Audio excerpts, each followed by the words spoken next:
باقی یہ جو لکھا نا اس میں کہ جی بزرگوں کی اتنی خدمات ہیں، میرے بھائی بخاری اور مسلم دونوں میں حدیث ہے کہ اللہ چاہے تو فاسق سے بھی دین کا کام لے سکتا ہے، اور وہ پوری حدیث یہ تھی کہ ایک شخص نے کتنے کافر مارے اور حضور نے فرمایا یہ جہنمی ہے۔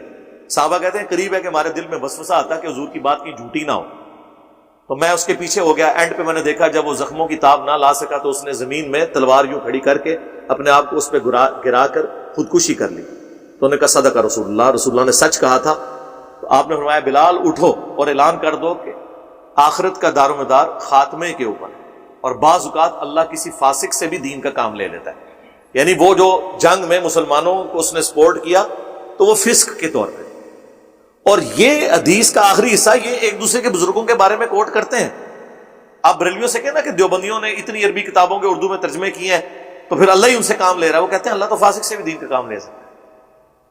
اور دیوبندیوں سے آپ کہیں کہ جی اعلیٰ حضرت نے یہ خدمات کی ہیں فقہ حنفی کے فتاوی رضویہ میں اتنے انسالوڈ ایشوز کو ریزالو کیا، وہ کہتے ہیں اللہ تعالیٰ فاسق سے بھی دین کا کام لے سکتا ہے۔ تو ہم کہتے ہیں دونوں ہی ٹھیک کہہ رہے ہو، تو پھر ہمیں دھوس کس چیز کی؟ فاسق یا کافر سے بھی کام لے سکتا ہے۔ یہ جو پرنٹنگ پریس جس پہ یہ قرآن اور یہ بخاری مسلم پرنٹ ہوئے ہیں، یہ کس رحمہ اللہ تعالی نے بنایا تھا؟ کس رحمت اللہ علیہ نے یہ گھڑی بنائی تھی جس کو دیکھ کے آپ مسجد میں اپنی ٹائمنگ سیٹ کرتے ہیں؟ کچھ بھی نہیں۔ یہ صرف ٹرینیں روک سکتے ہیں، ٹرین بنا نہیں سکتے، روک سکتے۔ کس رحمت اللہ علیہ نے زمین سے تیل جو ہے وہ دریافت کیا تھا؟ تو یہ باتیں کرنا چھوڑ دیں، خدمات سب کی ہیں، وہ اللہ تعالیٰ کسی سے بھی کام لے۔ ورنہ تو گورے کے پرنٹنگ پریس سب سے بڑا یہ کنٹریبیوشن ہے، ورنہ حضور کے زمانے میں تو چند لوگوں کے پاس مصحف ہوتے تھے، زبانی وہ قرآن یاد رکھتے تھے، تو پھر گورے کو پھر آپ کریڈٹ دیں، کہیں گے نہیں اس کی وجہ سے اس کے عقیدے تو صحیح نہیں ہو جائیں گے۔ تو آپ کے بھی بزرگوں کے بخاری مسلم ٹرانسفر کرنے کی وجہ سے عقیدے تو ٹھیک نہیں ہو جائیں گے اگر وہ بخاری مسلم کے خلاف ہیں، کہ ہو جائیں گے۔ اور بزرگ بھی آپ یہ دھوکہ دینا بند کریں۔ 1400 سال سے کوئی بزرگ نہیں گزرا، 1400 سال کی تو ہم بات ہی نہیں کر رہے، ہم تو بیچ والے 1000 سال کی بات کر رہے ہوتے ہیں۔ ہم تو ہر بات قرآن و سنت سے پیش کرتے ہیں، بخاری مسلم سے پیش کرتے ہیں، تو انہی بزرگوں سے پیش کر رہے ہیں نا، ان بزرگوں کو مان رہے ہیں تو ان سے پیش کر رہے ہیں نا۔ تو یہ پرانے بزرگوں کے ہم خلاف نہیں ہیں، درمیانے بزرگوں کے خلاف۔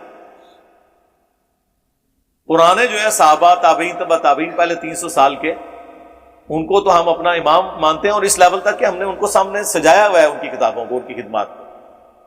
تو یہ دھوکہ دینا بھی بند کریں۔ صرف لوگوں کو جو ہے وہ ایک ایکسپلائٹ کرنے کے لیے، ان کے جذبات کو ابھارنے کے لیے اس طرح کے جملے بول دیتے ہیں کہ جی بزرگوں کو نہیں مانتا، ان کی توہین کرتا ہے۔ چلے ہم پھکی دیتے ہیں، پرانوں کو تو چھوڑ دیں۔ اس ماڈرن ایج میں ڈاکٹر ذاکر نائک حفظہ اللہ تعالی نے سینکڑوں ہندوؤں کو کلمہ پڑھایا آن کیمرہ۔ اس کی پاداش میں انہیں غریب الوطنی کی زندگی گزارنی پڑا، حضرت ابراہیم علیہ السلام کی سنت پہ عمل کرتے ہوئے۔ تو کیا اس پورے سینیریو کو دیکھ کے بریلوی، دیوبندی اور اہل حدیث، چلے اہل حدیث تو پھر بھی اس کو کچھ مانتے ہیں، بریلوی اور دیوبندیوں نے کیا ڈاکٹر ذاکر نائک کو ولی اللہ مان لیا؟ آپ ان سے کہ اتنے ہندوؤں کو کلمہ پڑھایا، وہ کہیں گے یار پڑھایا تو کیا ہوا، عقیدے تو درست نہیں ہے۔ سر یہی ہمارا نظریہ آپ کے بزرگوں کے بارے میں کہ پڑھایا تو کیا ہوا، تو آپ خود مانتے ہیں کہ عقیدہ پہلے صحیح ہونا چاہیے۔ تو آپ کے بزرگوں کے عقائد و نظریات تو قرآن و سنت کے خلاف ہیں۔ چشتی رسول اللہ، ہاں یہ ہماری مجبوری تھی میرے بھائی، آپ تو قرآن حدیث کو مانتے ہی نہیں تھے۔ ہم نے کہا ٹھیک ہے، کیوں نہیں مانتے؟ وہ کہتے تھے قرآن حدیث میں تو یہ لکھا ہے، لیکن وہ فلاں جو بزرگ ہیں وہ تو یوں لکھتے ہیں، تو انہوں نے قرآن حدیث نہیں پڑھا ہوا تھا۔ اب ان کو کون بتائے کہ ان بیچاروں نے کہاں قرآن حدیث پڑھا ہوا تھا، لیکن یہ کون کہہ سکتا ہے ان کو؟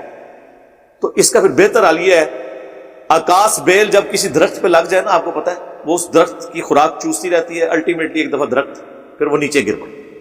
اگر آپ اس درخت کی افزائش چاہتے ہیں نا تو آکاش بیل کو کاٹ دیں۔ ان کے بزرگ یہ آکاش بیل تھے جو قرآن و سنت سمجھ نہیں لگنے دیتے تھے۔ ہم نے کہا ٹھیک ہے، پہلے کینچی تو ادھر پھیرتے ہیں نا۔ یہ کہتے ہیں نا ہم ان کو قرآن پیش کرتے ہیں، حدیث پیش کرتے ہیں، یہ کہتے ہیں نہیں جی بخاری مسلم میں تو یہ لکھا ہے، قرآن میں یہ لکھا ہے، لیکن بزرگ تو یہ کہتے ہیں۔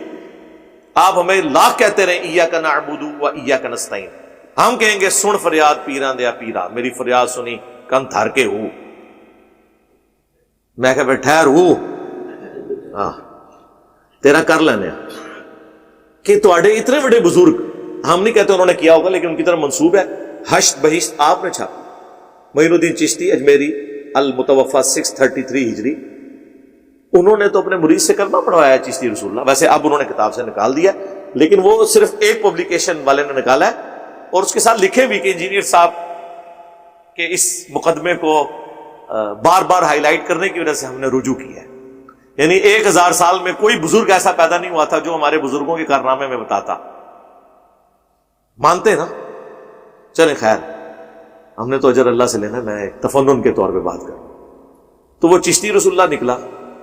ویسے آپ کسی بریلوی سے پوچھیں کہ جی وہ اشرف علی تھانوی نے اپنے نام کے کلمے کو انڈورس کیا تھا، اشرف علی تھانوی رسول اللہ اور اللہم صلی علی سیدنا و نبینا اشرف علی، نعوذ باللہ. وہ کہتے ہیں جی وہ جی خواب میں پڑھا ہے. خواب میں کہاں ہے میرے بھائی؟ خواب کے بعد وہ مرید کہہ رہا ہے میں بیداری میں بھی پڑھ رہا ہوں. وہ کہتے ہیں دیکھیں جی وہ کہہ رہا ہے نا میں بے اختیار ہوں. یار ہم نے بابی کو تو کبھی کہا ہی نہیں، ہم کہتے ہیں بابے نے غلط کیا. جب ایک مرید اپنے پیر کو لکھ رہا ہے کہ میں خواب میں بھی اور اٹھ کے بھی پڑھ رہا ہوں اشرف علی رسول اللہ اور اللہم صلی علی سیدنا و نبینا اشرف علی، تو پیر کا کام تھا وہ کہتا کہ تیرے اوپر شیطان کا غلبہ ہو گیا ہے، اللہ سے توبہ کر، یہ کیا کفریات بک رہا ہے تو، شیطانی خواب. لیکن پیر صاحب کیا کہہ رہے ہیں؟ اس واقعے میں تسلی تھی. اچھا پیر نو بھی ویسے وہ بھی مجھ سے مزاج سی، انہیں خواب نہیں لکھا، اس واقعے میں تسلی تھی. اسے بھی پتا تھا خواب میں بھی پڑھ رہا ہے بیداری میں بھی، کہ جس کی طرف تم رجوع لاتے ہو، یعنی اشرف علی تھانوی صاحب نے اپنے بات، وہ بعون ہی تعالی متبع سنت ہے، اللہ کی مدد سے وہ چونکہ سنت کے اوپر ہے لہذا اس لیے تم نے اس کے نام کا کلمہ پڑھا ہے. ہم بابی کو تو کچھ کہہ نہیں رہے، بابے کو کہہ رہے ہیں. اب کون مانے؟ کہتے ہیں نہیں بزرگوں کی خدمات ہے. جی یہ خدمات ہے، اس پہ تو میں یعنی کتنا رونا رو، اس کا تو کوئی اینڈ نہیں ہے.